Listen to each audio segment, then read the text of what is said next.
Je jure de dire la vérité, toute la vérité, rien que la vérité et sans langue de bois. Ça, c'est Paul Magnette, le président du PS. Bonjour. Et ça, c'est moi. Et Là, je vais lui poser plein de questions. C'est quoi votre position sur le décret paysage? Est-ce qu'il n'y a pas un décalage entre les paroles et les actes? Comment est-ce qu'on fait pour concilier social et écologie? Est-ce que tu penses que là on est bien? Pourquoi? Qu'est-ce que vous avez fait? Est-ce qu'on peut juste faire semblant qu'on s'assied? T'es qui? Et il aura que 30 secondes pour y répondre. Alors je m'appelle Paul Magnette, j'ai 52 ans, j'ai 4 enfants. Bon, on a fait énormément déjà en matière d'isolation des bâtiments. C'est-à-dire qu'il y avait un premier décret qui avait complètement changé le système. Malheureusement, on n'est pas tout seul. Dans le passé, on est... En fait, ça n'a vraiment rien à voir avec les élections. Élection ou pas élection, c'est pour ça que j'avais dit que c'était des couillons, de réinvestissez.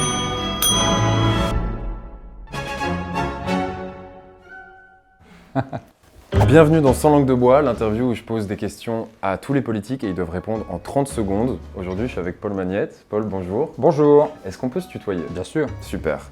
Tu auras 30 secondes pour répondre à chaque question. Si jamais tu dépasses les 30 secondes, deux options. Soit je tape sur la cloche, auquel cas je te coupe et c'est très bien. Soit je te dis rien et si tu n'es pas attentif, je te coupe au montage et je te double avec des documentaires animaliers de mon choix. Ou du rap.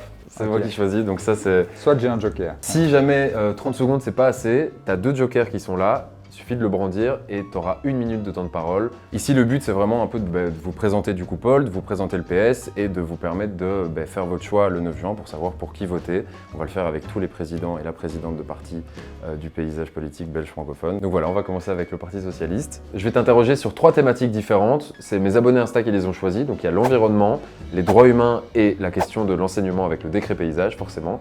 Ensuite, on passera à la question du public, qui est juste une question que les gens ont décidé de te poser via un sondage Instagram sur mon Insta hier. D'ailleurs, allez vous abonner @elioselem. Avant qu'on commence, est-ce que tu peux regarder cette caméra, lever la main et t'engager à dire la vérité, toute la vérité, et rien que la vérité et sans langue de bois? Je jure de dire la vérité, toute la vérité, rien que la vérité et sans langue de bois. On va commencer avec la première question d'échauffement. Tu es qui? Alors juste avant de le laisser répondre, c'est quoi le PS? PS, ça veut dire Parti Socialiste. En gros, le socialisme, c'est un courant politique qui veut réduire les inégalités. Comment? En redistribuant les richesses et en faisant intervenir l'État. Du coup, c'est un parti de gauche. Eux, ils sont sociodémocrates. Ça veut dire qu'ils veulent le faire, mais dans un cadre démocratique, et que du coup, ils sont prêts à collaborer avec d'autres partis.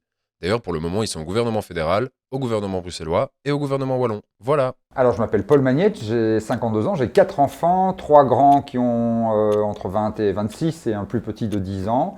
Je suis prof à la base, prof de sciences politiques à l'Université de Libre de Bruxelles. Et maintenant, je suis bourgmestre de Charleroi et président du Parti Socialiste depuis 5 ans. Magnifique. Là, il y a 10 secondes en trop qui ne seront pas reportés. Non, mais et j'en profite pour dire que je t'ai eu en prof et que tu m'as très bien coté. Cette interview ne sera pas influencée par ça, mais quel je cours? le précise quand même. Histoire de la pensée politique avec combien? Justine Lacroix. J'ai eu 14,5. Ouais, c'est bien. La première thématique, c'est l'environnement. C'est la question qui est le plus revenue dans vos réponses. Bon, à ce moment-là, je regarde mes fiches pour donner plein de chiffres, mais en vrai, ça se résume assez simplement. C'est la merde. Si on voulait éviter la catastrophe, on était censé limiter le réchauffement à 2 degrés pour 2100. Sauf que là, on court vers les 3 degrés, et c'est pas juste qu'il fera 23 degrés au lieu de 20. C'est top, on va pouvoir prendre le soleil au bois de la Cambre beaucoup plus tôt. Non. C'est des centaines de millions de déplacés, des catastrophes naturelles à répétition, et j'en passe. Pour le moment, les objectifs européens, c'est d'atteindre la neutralité carbone d'ici 2050, mais la Belgique, c'est juste un des pires pays de l'Union européenne en termes de lutte contre le réchauffement climatique. Voilà. C'est quoi la vision du PS sur cette problématique? Notre vision, c'est qu'évidemment, il faut atteindre la neutralité carbone en 2050 et donc avoir réduit de 55% d'ici 2030, c'est très très proche. Mais c'est aussi qu'on ne peut pas faire comme si tout le monde était égal devant ce phénomène. On sait qu'en fait, la moitié de la population, aujourd'hui, la moitié la moins riche, elle émet moins de 6 tonnes de CO2 par an par personne. Ça veut dire qu'elle est déjà en règle avec les objectifs qu'on devrait atteindre. C'est l'autre moitié, et en particulier vraiment les hyper riches, qui sont les plus responsables du phénomène. Donc c'est eux qui doivent payer. Il faut taxer les ultra riches pour financer la transition climatique et sociale. Pile dans les temps. Ouais. Un peu de métier. Qu'est-ce que vous voulez mettre en place au PS pour endiguer ce problème? Alors il faut pour nous investir massivement parce que c'est les solutions collectives qui vont permettre d'y arriver. Il ne faut pas demander à chacun de faire. C'est bien, c'est super si chacun fait ses petits efforts dans la vie quotidienne, mais ça ne va pas suffire. Il faut vraiment des solutions collectives. Ça veut dire par exemple investir massivement dans les transports en commun et les rendre gratuits, comme on l'a déjà fait grâce aux socialistes. C'est investir massivement dans l'isolation des bâtiments et le faire là aussi avec de l'argent public parce que tout le monde n'a pas les moyens de le faire. C'est rendre l'alimentation naturelle accessible à tous avec par exemple les repas gratuits dans les écoles et relocaliser la production alimentaire.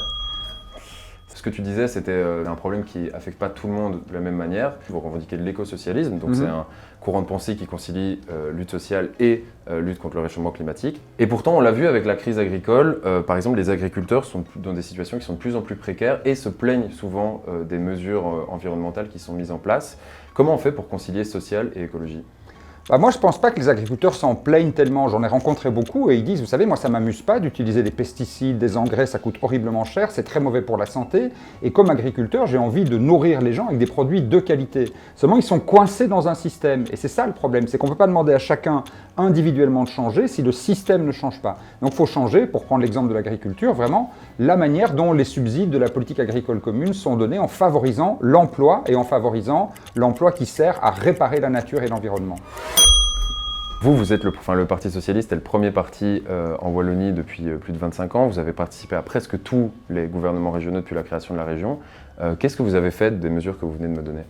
On a fait énormément déjà en matière d'isolation des bâtiments et des logements sociaux en particulier. Moi, je suis allé rencontrer une dame dont le logement a été isolé. Sa facture d'énergie, elle est passée de 200 € à 20 €. Et donc, non seulement elle consomme infiniment moins d'énergie qu'avant, mais en plus, elle a un revenu disponible qui est plus important. On a lancé les repas gratuits dans les écoles. Ça, c'est aussi à l'initiative du PS. La gratuité des transports en commun, c'est aussi à l'initiative du PS. Le réinvestissement dans les réseaux de bus, de trams, de métro, c'est aussi à l'initiative du PS. Magnifique, dans le temps. Je suis un peu déçu parce que du coup, je m'attendais vraiment à pouvoir te doubler avec des bruits d'animaux. Moi, si on me dit qu'il y a un timer, je respecte le timer. Alors, on va passer à la thématique suivante. Du coup, les droits humains et plus particulièrement les migrations. C'est une des préoccupations majeures de l'électorat. On a vu que c'était pour la première fois la première préoccupation des flamands, la troisième des francophones en Belgique. Ouais. Comment est-ce que le PS se positionne sur ce sujet ? Alors, il y a migration d'un côté, il y a asile de l'autre. Il ne faut pas mélanger les deux. L'asile, c'est sacré et c'est des droits internationaux. Les gens qui fuient la guerre, la torture, les dictatures ont le droit de venir chez nous et on a le devoir de les accueillir. Les migrations, on doit les organiser. Si on laisse les flux migratoires se faire de manière spontanée, ça crée des tensions dans les pays qui perdent leurs plus jeunes et leurs plus actifs et chez nous, où on n'a pas toujours mis en place tous les moyens de les intégrer. Donc, il faut les organiser et pour nous, il faut commencer par régulariser les 100 000 et quelques personnes qui sont en séjour illégal. Si jamais tu dépasses les 30 secondes, je te coupe au montage et je te double avec des documentaires animaliers. Doucement mais sûrement, ce prédateur se dirige vers sa proie. J'ai pas d'inspi. C'est quoi cette idée de con ? Vous êtes le PS est au gouvernement à tous les niveaux de pouvoir. Au fédéral, et le gouvernement fédéral s'est fait condamner près de 7000 fois pour non-respect des droits humains par différents cours de justice. Et au régional et au communal à Bruxelles, où il y a beaucoup d'associations qui ont dénoncé le mauvais traitement du coup de ces personnes-là par les policiers. Ma question, c'est est-ce qu'il n'y a pas un décalage entre les paroles et les actes ? Et si oui, pourquoi ? Alors, sur l'accueil, notre obligation, c'est de fournir des places pour les personnes qui sont en procédure de demander l'asile. Et c'est là qu'on a été condamné. Et c'est normal qu'on soit condamné, parce que le fédéral ne fait pas bien son travail. Il ne le fait pas bien parce que, principalement en Flandre et à droite, les gens ne veulent pas. Et ça les arrange, en fait, d'une certaine manière, de créer le chaos. Et c'est donc nos communes, c'est les communes socialistes, c'est la région gouvernée par les socialistes qui ont dû apporter les solutions à la place du gouvernement fédéral, où on continue malgré tout aussi à se battre. Dans votre programme, vous êtes pour la régularisation des sans-papiers. Pourtant, comme je l'ai dit, vous étiez au gouvernement fédéral jusqu'à présent. Pourquoi est-ce que ça n'a pas été fait jusqu'à présent et où est-ce que ça bloque ? Malheureusement, on n'est pas tout seul. Dans le passé, on est parvenu à l'obtenir. On dit, nous, qu'il faut des critères clair, permanent et transparent. Ça veut dire que quelqu'un qui est en Belgique depuis par exemple plus de 5 ans, qui travaille, dont les enfants vont à l'école, eh bien on doit pouvoir le régulariser. Il y a une hypocrisie sans nom. Il y a plus de 100 000 personnes qui vivent chez nous, qui travaillent, tout le monde le sait, puisqu'ils ont droit à rien. Donc ils travaillent dans l'ORECA, ils travaillent dans la construction, ils ont zéro droit, zéro protection. Et franchement, c'est la misère la plus crue pour eux. Donc il faut vraiment pouvoir les régulariser. Et pour ça, il faut construire un rapport de force où on est suffisamment puissant pour l'imposer. Toujours sur la question des droits humains, on va parler des droits des femmes. Une enquête a révélé qu'une femme sur 5 avait déjà été victime de violences sexuelles dans sa vie. Il y a eu 22 féminicides en Belgique en 2022. Qu'est-ce que le PS veut mettre en place pour endiguer ces chiffres ? Ah ben là, je vais prendre un joker parce que c'est un sujet qui me passionne et je pensais faire ma minute tout à l'heure là-dessus, mais peut-être que j'y reviendrai. Effectivement, les violences faites aux femmes, c'est vraiment une tragédie absolue et c'est moi qui ai fait inscrire au sein de l'accord de gouvernement la lutte contre les féminicides parce que c'est hallucinant de se dire qu'il y en a encore autant à notre époque. Ça suppose d'abord un travail de détection. Et donc ça, on a mis en place des centres de prévention des violences sexuelles au sens large. Ça permet de travailler avec les écoles, avec les hôpitaux, avec les services sociaux, avec la police, pour qu'il n'y ait plus jamais un fait qui passe en dessous des radars. 2, il faut sensibiliser la police parce qu'il y a beaucoup trop de femmes qui vont déposer plainte et qui ne sont pas bien reçues. C'est malheureusement un problème qui dure depuis très très longtemps. Donc nous, on a formé vraiment à Charleroi, moi j'ai vraiment formé mes policiers pour que quand une femme vient se plaindre de violences sexuelles, on prenne sa plainte, on l'écoute, on soit attentive et on le suit au parquet. Et 3, il faut renforcer la justice, il faut des chambres spécialisées qui traitent les questions des violences faites aux femmes en général et des violences sexuelles en particulier pour que vraiment à chaque fois les auteurs soient condamnés et écartés, éloignés de la famille et de la victime. Toujours dans le droit des femmes, sur la question de l'avortement, la France a décidé d'inscrire le droit à l'IVG dans la Constitution. Est-ce que vous êtes satisfait du cadre légal qu'il y a en Belgique? Est-ce que vous pensez qu'il faut rallonger le délai, le raccourcir? Est-ce que tu penses que là on est bien? Quelle est la position du parti là-dessus? Oui, il faut l'inscrire dans la Constitution, comme l'ont fait nos amis français à l'initiative des socialistes. Là aussi, il faut allonger les délais parce qu'il y a encore des milliers de femmes qui vont pratiquer un IVG aux Pays-Bas, par exemple, parce que là, les délais sont plus longs. Donc ça prouve qu'on a un problème chez nous. Il faut complètement dépénaliser, décriminaliser l'avortement parce que pour les femmes qui décident à un moment donné de l'accomplir, se dire que c'est un crime, c'est quelque chose qui est difficile à porter moralement. Et il faut aussi que le délai de réflexion, on demande aux femmes d'attendre 48 heures, soit supprimé. Une fois qu'une femme a décidé, elle sait quelle est sa décision. Elle n'a pas besoin de réfléchir. On va passer sur un sujet qui est tout chaud encore, même de ce matin, le décret paysage. Pour rappel, donc, le décret paysage, c'est un décret qui définit... Là, je fais une voix off parce que j'ai raconté n'importe quoi pendant le tournage. En gros, le décret paysage, c'est un décret qui définit les conditions de réussite et de finançabilité des étudiants dans le supérieur. Il a été réformé en 2022 par une ministre MR, et cette réforme, elle a été votée par PS, MR et Écolo. Du coup, la FEF, la Fédération des étudiants francophones, a lancé une pétition qui a été signée par plus de 50 000 étudiants pour qu'elle soit retirée, en disant qu'elle était beaucoup trop stricte. Et là, le jour de l'interview, le PS et Écolo, qui avaient de base voté pour, ont fait marche arrière pour retarder l'application de la réforme. Voilà. Est-ce que vous pensez que les conditions de finançabilité des étudiants sont assez strictes? Est-ce que vous pensez que ce décret doit être maintenu? Est-ce qu'il doit être modifié? Comment ça se passe? Alors je vais prendre aussi un joker parce que c'est hyper technique, hyper complexe, donc il me faut un tout petit peu de temps pour pouvoir l'expliquer. Donc si on a voulu réformer ce décret, c'est parce qu'on s'est rendu compte que des milliers d'étudiants risquaient à un moment donné de ne pas pouvoir poursuivre leurs études supérieures, alors qu'ils avaient déjà entamé, réussi toute une série d'examens, ce qui aurait vraiment été un drame. Nous, on sait aussi, comme socialistes, que tous les étudiants ne sont pas égaux devant la réussite. C'est clair qu'un étudiant qui est obligé de travailler 15-20 heures par semaine, d'aller travailler dans un bar tous les soirs ou dans une grande surface, il a moins de temps pour étudier qu'un autre et donc il a moins de chances de réussir. Or, on veut promouvoir la réussite pour tous. On veut rendre les études supérieures accessibles à tous. C'est pour ça que je me suis aussi beaucoup battu pour créer davantage d'études supérieures à Charleroi, par exemple, parce qu'il y a énormément de jeunes de Charleroi qui n'avaient pas la possibilité de faire des études supérieures. C'est pour ça qu'on a renforcé les minervales réduits, les bourses d'études, etc. Mais il faut aussi que les étudiants aient le temps de réussir l'ensemble de leurs examens, et en particulier pour ceux qui sont obligés de travailler, qui n'ont pas d'autre choix. Et c'est pour ça qu'on a voulu assouplir les critères du décret. Ok. Chaque fois, tu pourrais faire un truc avec toutes les secondes qui restent. Ouais. Mais du coup, pour être... On va les rassembler à la fin, je fais un paquet avec les... Donc vous êtes contre le fait de durcir les règles de finançabilité des étudiants. Pourtant, ce décret et cette réforme-là qui les durcissait, vous l'avez voté aussi. Pourquoi ?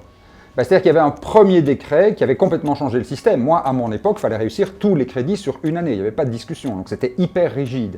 On avait beaucoup assoupli et beaucoup de gens nous disaient à un certain moment, ça devient un peu trop long parce qu'il y a des gens qui reportent des examens comme ça pendant des années, des années.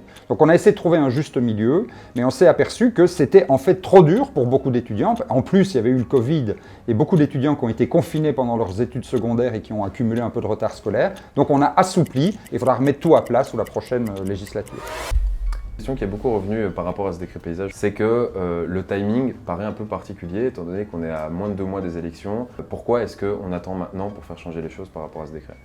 En fait, ça n'a vraiment rien à voir avec les élections du tout, mais ça a à voir avec le timing des examens. Il fallait absolument qu'on ait une réponse maintenant, cette année, parce qu'en fait, ces règles, elles entrent seulement en vigueur cette année. Donc l'année dernière, la question ne se posait pas. L'année prochaine, elle ne se posera pas non plus. C'est cette année que la question se pose. Et là, on approche des examens. Et donc, c'est normal que les étudiants sachent quelles sont les règles. On ne pouvait pas se permettre de dire, passez vos examens et on verra bien après, on réglera ça en septembre. Donc, élection ou pas élection, le débat aurait été exactement le même. Ok. On va passer à la question du public. Hier, quand j'ai annoncé que peut-être que j'interviewerais Paul Magnette aujourd'hui, vous avez été nombreux à me suggérer des questions à lui poser. Du coup, là, j'en ai une. Et ce qui revenait le plus souvent, c'était sur la question des coalitions de gouvernement. Donc pour rappel, là, on va voter à plusieurs niveaux de pouvoir. Et comme on est en Belgique, eh bien, les partis ne peuvent pas gouverner tout seuls. On ne peut pas avoir un parti qui a une majorité de voix au Parlement. C'est d'office plusieurs partis qui vont devoir se mettre ensemble pour faire une coalition. Pour le moment, les sondages prédisent que les partis qui auront le plus de voix, en tout cas ceux avec lesquels vous n'avez jamais gouverné, c'est le Vlaams Belang, l'ANVA et le PTB. Est-ce que vous êtes prêts à faire une coalition, pas avec le Vlaams Belang parce qu'il y a le cordon sanitaire, mais est-ce que vous êtes prêts à monter dans un gouvernement avec l'ANVA ou le PTB ? L'ANVA, moi je veux tout faire pour l'éviter parce que c'est un parti de droite et en plus c'est un parti qui veut une Belgique confédérale, qui n'est pas du tout l'idée que je me fais moi de la Belgique et de la solidarité avec les Belges.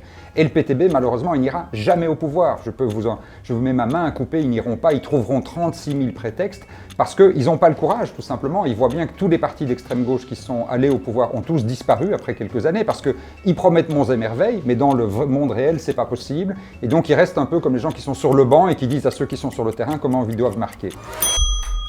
Vous avez dit, je ferai tout pour l'éviter, donc c'est pas impossible que vous vous retrouviez dans un gouvernement avec c'est-à-dire l'ANVA. qu'il y a peut-être une configuration dans laquelle il n'y aura juste pas le choix, en fait.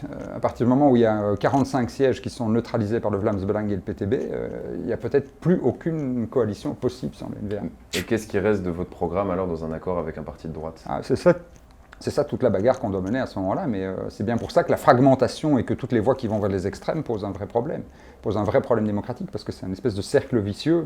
Il y a des voies qui vont vers les extrêmes, donc on est obligé de faire des gouvernements avec des gens de droite, et du coup il y a encore plus de gens qui vont vers les extrêmes, et ouais, ça devient très compliqué. Ok. C'est pour ça qu'il faut expliquer qu'il y en a qui ne veulent pas y aller, c'est pour ça que j'avais dit que c'était des couillons, maintenant je ne le dis plus, mais voilà, mais je le pense. On va passer à la séquence pour ou contre. Là, je vais juste donner plein de propositions en 60 secondes à Paul Magnette et il va devoir me répondre par pour ou contre. Il faut plus taxer les personnes qui ont une grosse fortune. Oui. La Belgique doit se retirer de l'OTAN. Non. La police doit être autorisée à utiliser des caméras à reconnaissance faciale. Oui. Les chômeurs doivent automatiquement perdre leur allocation après un Non. certain temps. Tous les nouveaux immigrés doivent passer un examen d'intégration. Oui. Le prochain gouvernement doit décider de construire une nouvelle centrale nucléaire. Non. L'avortement doit être autorisé jusqu'à 18 semaines Oui. de grossesse. Il faut taxer plus les vols en avion pour de courtes distances. Oui. Il faut limiter la vitesse maximale sur les autoroutes à 100 km/h. Plutôt non. Les pesticides qui contiennent du glyphosate doivent être totalement interdits dans Oui. l'Union européenne. La Belgique doit investir plus d'argent dans son armée. Oui. Les personnes qui reçoivent un revenu d'intégration sociale doivent faire des travaux d'intérêt général s'ils peuvent. C'est oui et non. Enfin, on doit les accompagner dans des projets, mais ça ne doit pas être obligatoire et ça doit les aider vraiment à s'épanouir et à s'émanciper. L'Union européenne ne doit pas prendre part au conflit en Palestine. Si, elle doit prendre part, elle doit reconnaître la Palestine. Ouais. L'Ukraine doit intégrer l'Union européenne. Un jour, mais dans très longtemps. Georges-Louis Boucher ou Bardo Wever? Ni l'un ni l'autre. L'Evras doit être obligatoire tout au... Ah Oui. non, c'est moi qui... Ok.